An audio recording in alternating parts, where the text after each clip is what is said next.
হয়, এই মুহূৰ্তত মই উপস্থিত হৈছোঁ গোসাইগাঁও মহকুমাৰ কচুগাঁও ২৭ নম্বৰ ৰাষ্ট্ৰীয় ঘাইপথত। আৰু ইয়াতে আছে ঐতিহাসিক মা মহামায়া মন্দিৰ।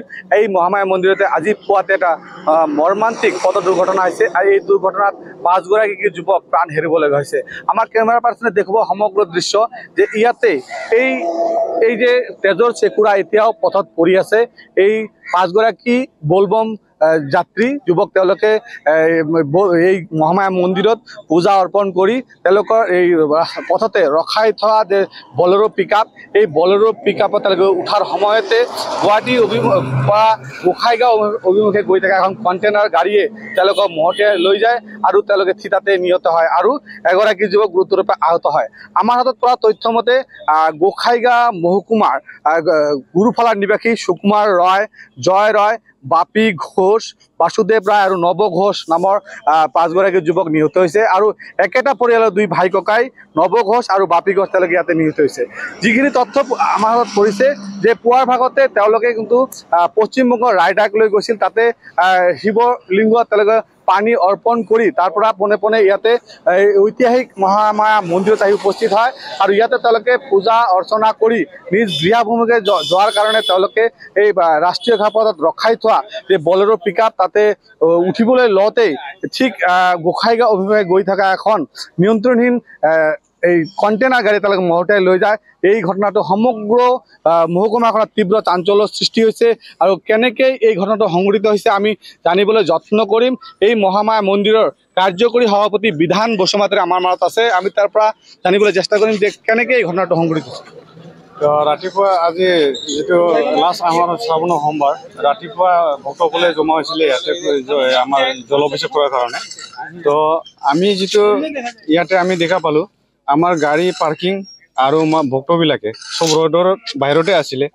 তো আমি CC কেমেৰা যিটো দেখা পালোঁ যি গাড়ী এক্সিডেণ্ট কৰি গ'ল, এই গাড়ীৰ আগত পিছত কোনো গাড়ী নাই। তাৰমানে আমি দেখা পালোঁ যে ইচ্ছাকৃতভাৱে এক্সিডেণ্টটো কৰি গৈছে। তো ঘেৰুৱা ড্ৰেছ পিন্ধা দেখি তেখেতৰ মনত কিবা অঘটন কৰাৰ ইচ্ছা জাগিছে। তো আমাৰ যিটো মুছলিম সম্প্ৰদায়ৰ মানুহ, তো আমি এতিয়া গম পালোঁ যে ড্ৰাইভাৰ আৰু হেণ্ডিমেন দুয়োজনে মুছলিম সম্প্ৰদায়ৰ মানুহ। তো আমি যিটো CCTV কেমেৰা ফুটেজত যিটো আমি দেখি গম পালোঁ যে আগে পিছে কোনো গাড়ী নাই। তো নিয়ন্ত্ৰণ কৰিব পৰা অৱস্থা আছিলে, কোনো গাড়ী নাই, একদমবাৰে পাখা ইচ্ছাকৃতভাৱে আহি মাৰি গ'ল। আমি যিটো দেখা পাইছোঁ ঘটনাটো কেইটা বজাত সংঘটিত হৈছে? তো ঘটনাটো 5টা 9-10 এনেকুৱা বজাত হৈছে। তেওঁলোকে ইয়াতে পূজা অৰ্পণ কৰাৰ পিছত গাড়ী উঠিবলৈ লৈছিল। তো পূজা অৰ্পণ কৰা হৈছিলে, সিহঁতে পূজা অৰ্পণ কৰি যেতিয়া উভতি যাব সেই সময়তে হৈছে।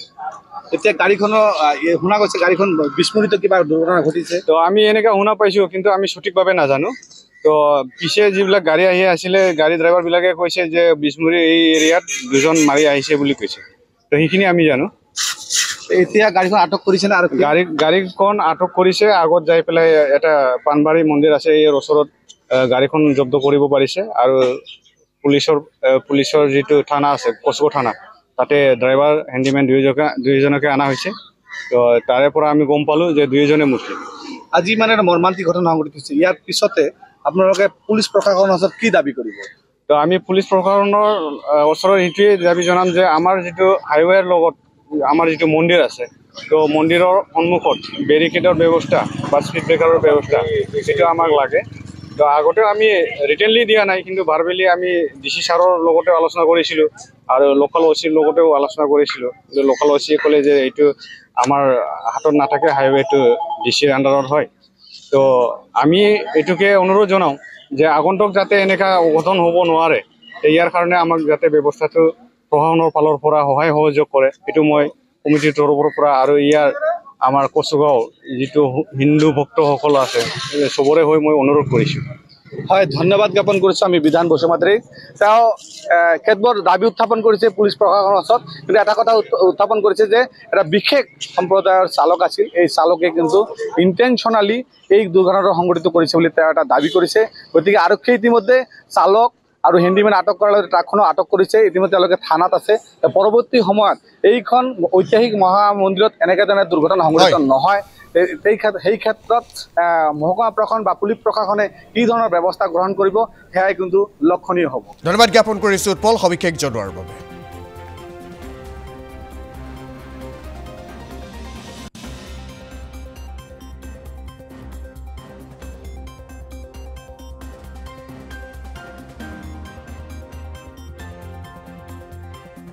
ঘটনাটো এনেকুৱা হ'ল যে চেৰপাংগুৰিৰ এইফালৰ পৰা এটা ট্ৰাক আহি এটা বুলেৰ' পিক আপ আছিল, বুলেৰ' পিক আপটোক মাৰি 3-4টা বাইকক উৰাই তাৰপিছত মানুহ 4জন বা 6জন 7জন মানুহক উৰাই দিলে।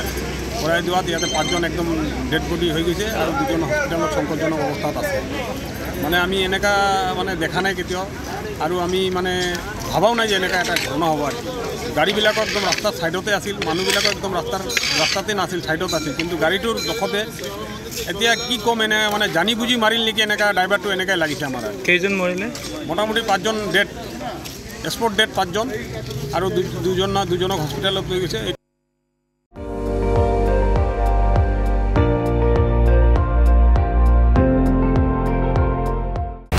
আপুনি চাই আছে ND24, সৰ্বশ্ৰেষ্ঠ নহয় সৰ্বোত্তমৰ দৌৰত।